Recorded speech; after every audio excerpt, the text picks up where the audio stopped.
ದೇವರ ಹುಂಡಿ ಕಳ್ಳತನ. ಬೀದರ್ ಜಿಲ್ಲೆ ಚಿಟಗುಪ್ಪ ತಾಲೂಕಿನ ದೇವಗಿರಿ ಗ್ರಾಮದಲ್ಲಿರುವ ದೇವಸ್ಥಾನದ ಹುಂಡಿಯನ್ನೇ ಕದೀಮೆಗರಿಸಿದ್ದು, ಕದೀಮನ ಕೈ ಚಳಕದ ದೃಶ್ಯ ಸಿಸಿಟಿವಿಯಲ್ಲಿ ಸೆರೆಯಾಗಿದೆ. ಗ್ರಾಮದ ಹೊರವಲಯದಲ್ಲಿರುವ ದುರ್ಗಮ ದೇವಸ್ಥಾನದಲ್ಲಿ ನಸುಕಿನ ಜಾವ ಕೈ ಚಳಕ ತೋರಿರುವ ಕದೀಮ ಹುಂಡಿಯಲ್ಲಿದ್ದ ಸುಮಾರು 85,000 ಹಣ ದೋಚಿ ಪರಾರಿಯಾಗಿದ್ದಾನೆ.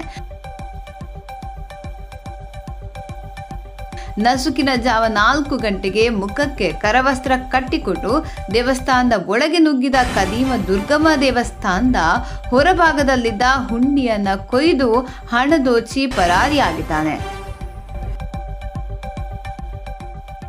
ಈ ಕುರಿತು ದೇವಸ್ಥಾನದ ಆಡಳಿತ ಮಂಡಳಿಯ ಕಾರ್ಯದರ್ಶಿ ಬೇಮಳಖೇಡ ಪೊಲೀಸ್ ಠಾಣೆಯಲ್ಲಿ ದೂರು ದಾಖಲಿಸಿದ್ದು, ಪೊಲೀಸರು ಪ್ರಕರಣ ದಾಖಲಿಸಿಕೊಂಡು ಆರೋಪಿ ಪತ್ತೆಗಾಗಿ ಬಲೆ ಬೀಸಿದ್ದಾರೆ.